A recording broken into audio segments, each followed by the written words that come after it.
Here we go. All right. Okay. Ladies and gentlemen, I'm with Miss Janine Gordon today. Hi. Hi, this is the Frank stand. I'm Luigi. Nice to meet you officially again. Yes, likewise. There you go. I want to know, how did you come across this farm when you started working here? So I actually started as a volunteer, and then I just loved everything that was going on here, and I saw that I could make a big impact. I'm actually going to be a lawyer soon, so I'm taking the bar in a month, and I haven't decided exactly what field of law I want to go into, but then I started volunteering here, and I love animals, and corporate just sounded really awful to me at that point. So I was like, you know what, let's see what I can do here. Maybe I can use my legal mind, get us some funding, and help restructure and expand Happi Farms. Wow, so you've expanded from corporate life also into equestrian life as well. Yes. That's really, did you have a background in growing up on a farm or nature-wise? Or? No, I've only had cats, really, cats and dogs growing up, but I've always had a love for horses, but since volunteering here, that just solidified that it's on my heart to do work with animals. Wow, that's phenomenal. And I guess another question is, if you could go back in time with your friends and ride around in history with like a significant figure, in what time period would you ride like a horse with? That's a tough one. Going back in time would probably have to be like the Prohibition phase. Okay, cool. That area, like I just finished watching Sinners. Oh, that's really a good show. That's a really good show. I was like, that looks like a fun time to have a horse. So yeah. Awesome. Alrighty. And I hear there's Miss Lady Velvet is here. Is that correct? Yes, she's this way. Yeah, sure. We walk and see her. It sounds like her and Miss Marie Lim are pretty close. Yes.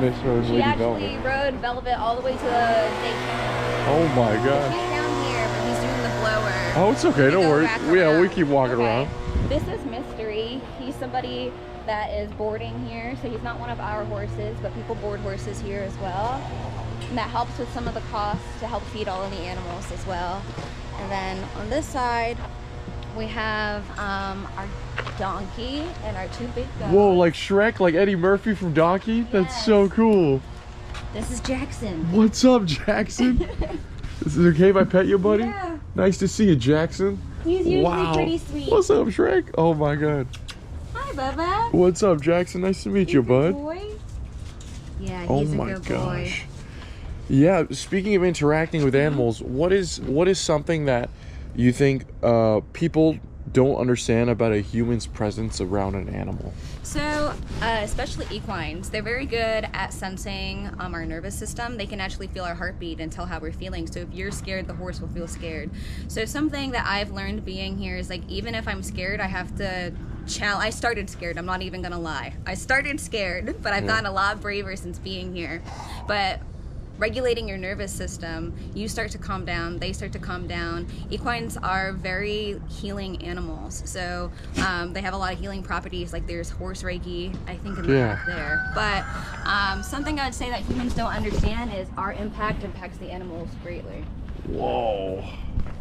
So that impact is, like they can feel what we feel? Right. So they can tell, you know, good people from bad people, those types of things. They can feel energies. Whoa, holy guacamole. They're like a therapist that can feel what you're thinking. Right. Wow, I did not know that. Oh my gosh. And how long have you worked here for? Only 3 months.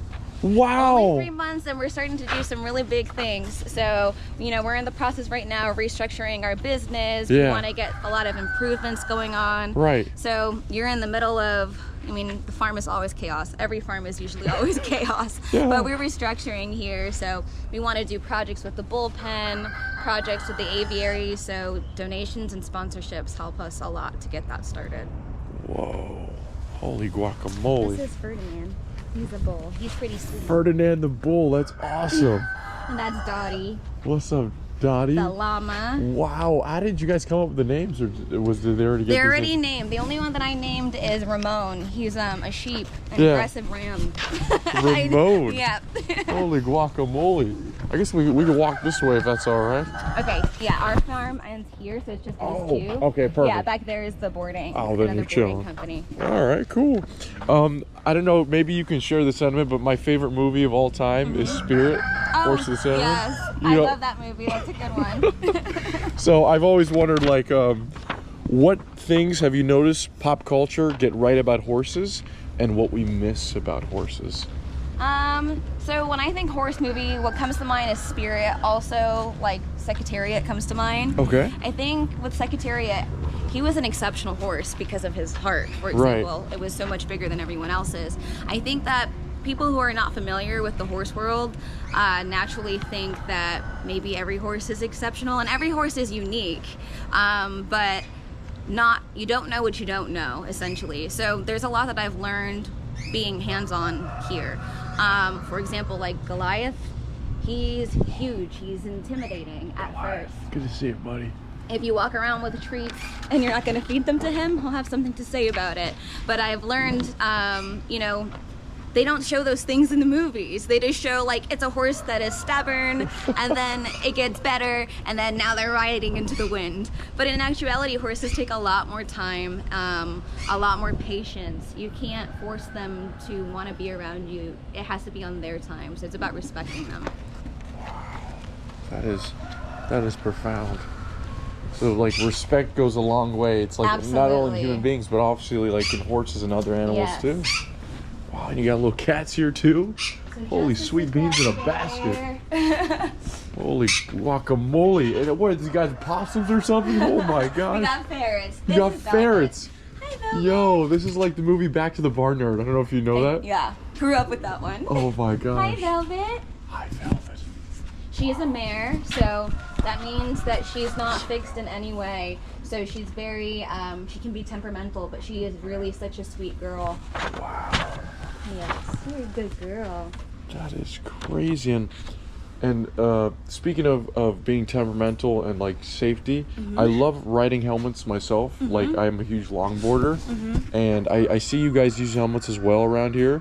So it sounds like it's a whole different animal using a helmet here, Right. compared to like using it on a motorcycle or something like that. So for everybody who comes, everybody needs a helmet. That is natural, like, safety. Yeah. But a lot of Western riders, there's two different types of riding. There's English riding, morning, Morning. and there's Western riding. A lot of Western riders don't typically wear helmets.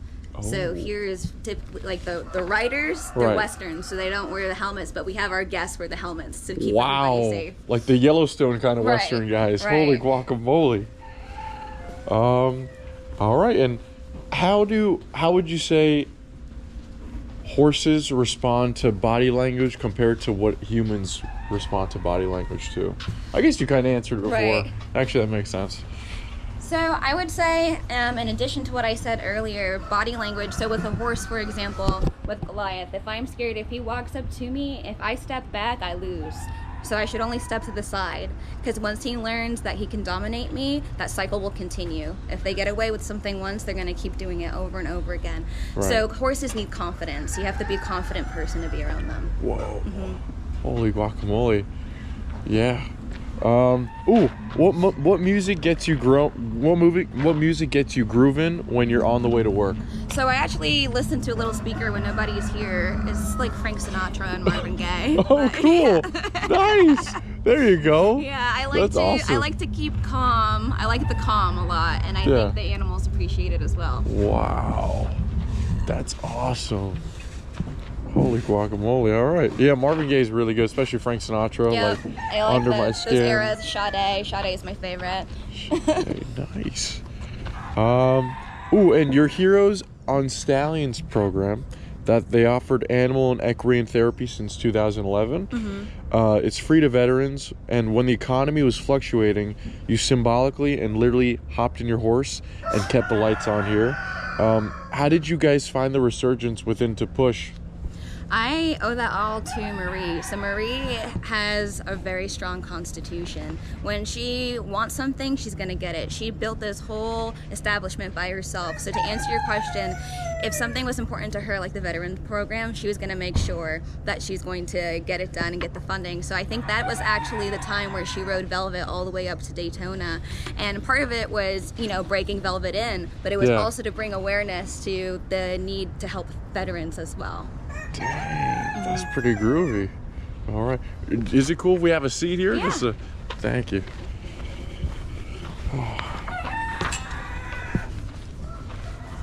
Alrighty.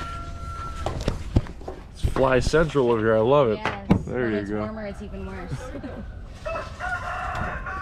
Let's see what else I got over here. So we got, that's with the music, ride horses, historical figures. That's right, what things you've noticed, pop culture.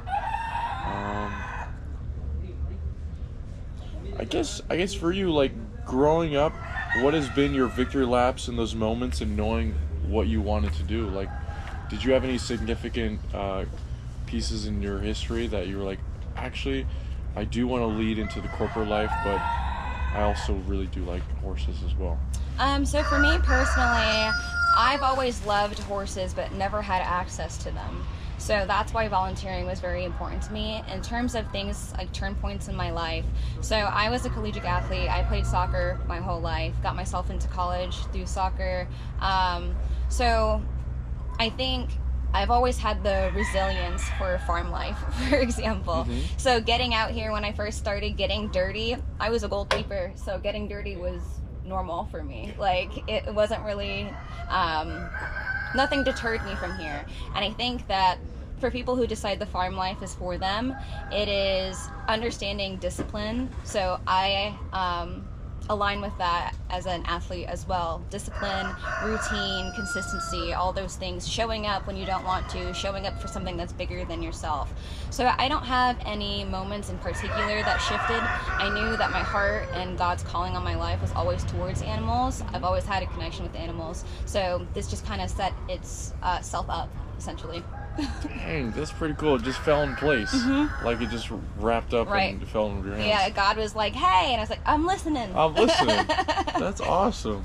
Alrighty. And how can a curious horse rider find their way to working with horses the way that you started? I think volunteering is where most people start. So I think Marie told me as well that she started with volunteering, and the way that a lot of volunteer programs work is you work for a little bit and then they'll teach you how to ride sometimes. We offer that here as well for volunteers. If you want to come out and learn, everybody is very friendly and open to teaching everyone. That's pretty groovy. And is there anything big coming up for you guys that maybe folks out there would want to know? So in terms, no particular events, but we do have new management, which is myself. There you go. So, and Marie's back out here too. She hasn't been out here in a while, and she loves it back out here. So, you know, we're getting a lot of momentum and movement. We're going to be creating a lot of projects. We have an aviary project coming up. We also have reconstructing the bullpen. Ooh. So we are, you know, taking the donations and the sponsorships, and from there we'll be planning. Holy guacamole, that's a lot of planning you guys are doing. It is. Like back to back. Oh my gosh. And let's see, what else I think? Novice, ooh, I got a good one for you. So for novice horse riders, like enthusiastic horse riders, what emphasis do you think makes a positive horse rider? I would say an emphasis on confidence as well as consistency. So I think being around horses, learning how to ride, I myself am a new rider, it's humbling. So learning not to take things personally, and there's a lot of humility in this process, and I think that is a true character developer. Wow, humility. Other than that, Janine, I want to say thank you. Thank you for coming out. Heck yeah, yo. I mean, and everyone watching, if you're at Happi Farms, come on by, because this place is awesome. Janine is the new lady in charge. We got Marie Lim coming down soon one day. And other than that, thanks for watching the Frank Stand, yo. Bye, guys. You did great.